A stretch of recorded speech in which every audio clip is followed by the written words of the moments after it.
Hi there, Miss White here. Welcome to part 2 of our lecture on meiosis and sources of genetic variation. We are continuing on in the lecture packet, so make sure you have that in front of you. And as always, please pause the video whenever you need to write things down, write down questions, or switch over to Canvas so that you can watch some videos or animations that go along with what we're talking about. So today we're going to be going over the process of meiosis, and this process is how gametes are made. So find where we are in the lecture packet, and let's get going. So we're going to be looking at these diagrams as we go over the main ideas of how cells divide in order to produce gametes. So as you can see, the first portion up here is very similar to what we saw with with mitosis. So there's going to be an interphase, and that's where you have G1, S, G2, just like normal.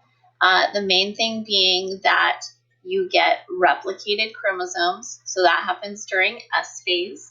The DNA makes a copy of itself so that we get sister chromatids. But then that's where it starts to get different. We're going to end up with two cell divisions. There's going to be a meiosis 1 and then another cell division called meiosis 2. Because we get two cell divisions, instead of just ending with 2 daughter cells, we're going to end up with 4 daughter cells. And those 4 daughter cells are going to be haploid. Remember, with mitosis, you got an exact copy, so we started diploid and we ended diploid. But now we're starting out diploid to end up here. By the end of the first cell division, the cells are haploid, and then they divide again and remain haploid. The result is that you're going to get gametes that are genetically different than the parent cells. So that's a very important point, that they are genetically different. Let's take a closer look at each of the phases of meiosis. So once cell division begins, we're going to see the same progression of phases. There's going to be a prophase, a metaphase, an anaphase, and a telophase, so PMAT. But there's going to be 2 of them, like I said, and some certain specific things are going to happen. So in meiosis 1, the first cell division, the main thing that happens is that the homologs, the homologous pairs, you can see them here in this diagram, are actually going to pair up next to each other. They're going to get so close to each other that the DNA strands are going to overlap. They're going to exchange pieces and then separate. So let's look at each particular phase. Prophase 1 is where they start to pair up. So that is the key thing. Homologous chromosomes are going to line up next to each other close enough that they actually overlap pieces. Because they are so close and overlapping, we get this unique phenomenon called crossing over, or it's sometimes known as recombination. So the strands that are going to cross over, you kind of put that in quotes here, cross over means that they're going to overlap and exchange pieces. Those are going to be the non-sisters, okay? Because obviously if these 2 crossed over and exchanged pieces, we wouldn't know because they're identical anyways. Where we see the effect is where you have one homologous strand here crossing over with another homologous strand over here. And when they switch pieces, notice that because those 2 strands are not identical, we're going to see some recombination of the genes. Okay? So here's another example down here where you can have multiple sites of crossing over. They're just flip-flopping and exchanging pieces all over the place. Okay, so the site of crossing over, each of these little X's where we can see in the picture, those are known as chiasma. Okay, so go ahead and label that on your paper. And then let's also label the recombinant strands and the non-recombinant strands. So in this diagram over here, we actually have all recombinant because there were so many pieces that got switched around.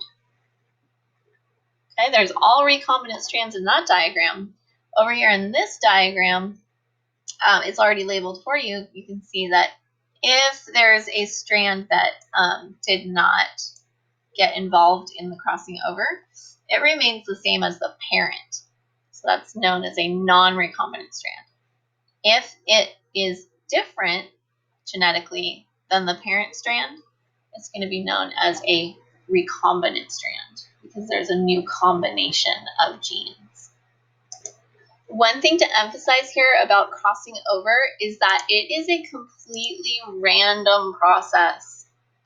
Okay, so this is a source of genetic variation because it is totally random as to where these little crossing over sites, these chiasma, are going to be. So in the next cell division, you could have had chiasma up here on this portion of the chromosomes. It's totally random as to where these occur, and therefore it's random as to the new combinations of genes that you get in the next generation. In the next phase, which would be metaphase 1, because we're still in meiosis 1, this again is where the chromosomes are going to line up in the middle, just like in mitosis, they line up in the middle, but this time notice that they are lining up together. Instead of in a single file line, they're in a double file line. So you have the pairs lined up together on the metaphase plate. And so that's what we mean by the tetrads. Tetra, that prefix means 4, and you have the 4 sets of the chromosomes lined up together on the metaphase plate. However, this is another source of genetic variation because it is totally random as to which order they line up in. So notice in this picture we've got, let's call it maternal, and then paternal. So from mom, and dad. Whereas it totally could have been mom, and mom. It was random as to how they lined up in this order along the metaphase plate. So this diagram here illustrates that randomness. So again, here's the possibility. You could have had both of the chromosomes from dad line up on one side, and then when they undergo the cell division, both of those would have stayed together. However, it's equally possible that it could have been one from mom and one from dad on the same side. And therefore, when it undergoes cell division, you have a new combination in the gamete. So this would be if there's only 2 homologous pairs in the cell. So a diploid number of 4, right? Diploid number of 4, haploid number of 2. And if you have that combination, there's a 25% chance of having a gamete with this combination of genes, 25% chance of that combination, and so on, okay? So you end up with 4 genetically different gametes. One thing to remember is that does not take into account any variation from the crossing over. So even in reality, this one and this one would probably be genetically different because of crossing over. But we're just going to focus on this variation that results from random orientation at metaphase. So I would like you guys to pause the video at this point and go over to the Canvas page 8-3, Sources of Genetic Variation. You're going to find an animation there about this process. But here are a couple of screenshots from that animation showing you that now if you had 3 homologous pairs instead of 2, look at all of the different combinations that you're going to get in the gametes, all of the different possible combinations. So it's, 8 possible combinations. basically what we're doing here is we're taking the, you're taking a 2 to the power of however many chromosome pairs there are in the cell. So 2 to the third power gives you 8. Okay. So in that scenario, you'd have a 1 in 8 chance or a 12.5% chance that chromosomes would line up in a certain way. Therefore, in a human cell, remember we have 23 pairs of chromosomes. You're going to take 2 to the 23rd power. I'll let you guys do the math on that with a calculator, but you're going to get a huge number, and that's how many possible orientations there are. That's where we get so much genetic diversity. And again, remember, that does not even take into account the random process of crossing over that we had in prophase 1.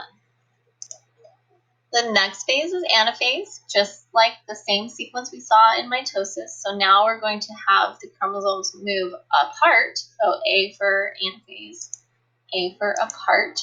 But what's coming apart this time is the homologs. So notice that when they separate, it is just the pair that is separating. It is not the sister chromatids at the centromere. So at this stage, once this becomes the new cell, notice that you only have one of each pair on each side. So at this stage, because we only have one of each pair, the cells are now considered haploid. However, they are still made of sister chromatids, which is why we're going to have to go through one more round of cell division. The next round of cell division is meiosis 2, okay? And it's not as eventful as meiosis 1. All the hard work has been done already. Basically, meiosis 2 is very much like mitosis because you're going to have the chromosomes line up in single file along the metaphase plate. The sister chromatids are going to separate, and you end up with your 2 new cells. So this time it's very similar to mitosis, except the cells are haploid to begin with, because that was the role of meiosis 1, was to go from diploid to haploid. So make sure you definitely check out the videos and animations that are on your Canvas resource page 8-2. So there's some really good review of all the stages of meiosis. So take some time to make sure you write down and really describe these 4 main sources of genetic variation. And each of these pictures will help model one of them. So again, the original source of genetic variation is mutation. And this is where you have random DNA changes. Okay, random changes in the sequence of DNA. That's our original source. That's where alleles come from. Alleles are alternate versions of genes. They happen because of mutation. Once you have different alleles, then there's the possibility of those different alleles getting shuffled around during the process of meiosis. So the next main source of genetic variation is crossing over. And when does that happen? It's going to happen during prophase 1, the first phase of meiosis 1. That's where you have your homologous pairs line up, and they line up close enough that you get some overlapping and some switching of the DNA strands. The next source of genetic variation is your random orientation. Random orientation at metaphase 1. And so that's where you can get these different combinations. And again, it's a 50-50 chance for each pair, which is why we take our 2 to the x power, right? For each pair, it's a 50-50 chance as to which side that chromosome will end up on and which daughter cell it will separate out to. And then finally, the last source of genetic variation in the sexually reproducing life cycle is fertilization. And that is where the two gametes meet. Your sperm meets the egg. And again, because of all of these other sources, right? All of these other sources, each sperm has a 1 in 8 million chance of being a particular chromosome combination. The same goes for the egg, 1 in 8 million, because that's because of the 2 to the 23rd power idea, right? You have a 1 in 8 million chance of getting a particular sperm, a 1 in 8 million chance of getting a particular egg. The chances of those two particular sperm and egg coming together is going to give you 64 trillion diploid combinations. And again, that does not even take into account the random crossing over events that happen in prophase 1. So this is why we get so much genetic variation, why everyone is so unique out there in the world. Okay, so next I'd like you to work on comparing mitosis and meiosis. So you're going to probably have to go back and look at some previous notes from our last unit and try to fill these in. Do that on your own, bring it to class, come with any questions, and we'll share your answers together in class. Here's a visual to help you make that comparison. So this side, of course, would be mitosis, and this side over here would be meiosis. So you can already see some very clear differences in the two processes. Focus on the details about how they line up, how many chromosomes are in the daughter cells, etc., and what they look like, and fill in that comparison chart. Now that you've thought about it on your own for a little bit, here's another diagram with some more details to help you out. The last thing I'd like to talk about is that there can be some situations where things go wrong during meiosis, which would result in some chromosomal errors. And so the main vocabulary you need to know is that this would be a situation known as non-disjunction. And so this would occur where there is an error in separation of your homologous pair.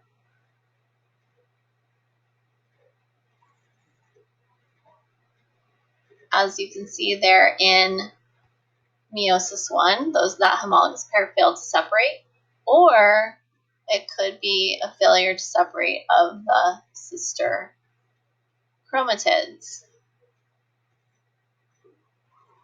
Okay, this is occurring during the different phases of meiosis.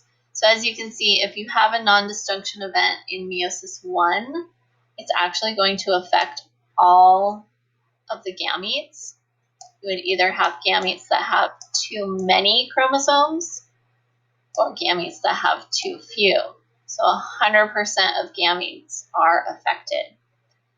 If the non-disjunction event happens in meiosis 2, you have problems with half of your gametes. Again, a quarter of them would have too many chromosomes, a quarter of them would have too few, and then the other half of the gametes would be normal. Most of these errors end up being lethal, meaning if this particular gamete got fertilized, it may not develop and grow. However, there are a few exceptions where it's not lethal. So one common example of a non-lethal non-disjunction event would result in what's called trisomy 21. It's called trisomy 21 because individuals that have a non-disjunction event and end up with 3 copies of chromosome number 21 are going to be born with what's known as Down syndrome. And because it's entire chromosomes that are affected, and there's many genes on that chromosome, these individuals end up with extra genes, which means there are extra proteins produced. Homeostasis can be affected, and it's going to result in many atypical traits, as you can see in this diagram here. So individuals with Down syndrome have an extra copy of chromosome number 21. There are also a few examples of non-lethal non-disjunction of the sex chromosomes. So remember that a typical male has one X and one Y chromosome. However, there can be situations where an individual has 2 copies of the X and a Y, or 2 copies of the Y and an X. So these would be, their gender would be male, but there are going to be some additional characteristics that go along with that particular set of chromosomes. So you can see in the karyotype here how they've got the extra chromosomes. Or, remember, a typical female is going to just have 2 copies of the X chromosome. However, there can be situations where a female ends up with 3 X's or just 1 X. And again, that's going to result in some particular characteristics related to that syndrome. So those are some examples of non-lethal non-disjunction. So that concludes the lecture. Go back through, take notes, ask questions in your notes. You can put them in the comments. You can save them for class. And make sure that you review all of the animations on the Canvas resource pages. So thank you, and I will see you in class.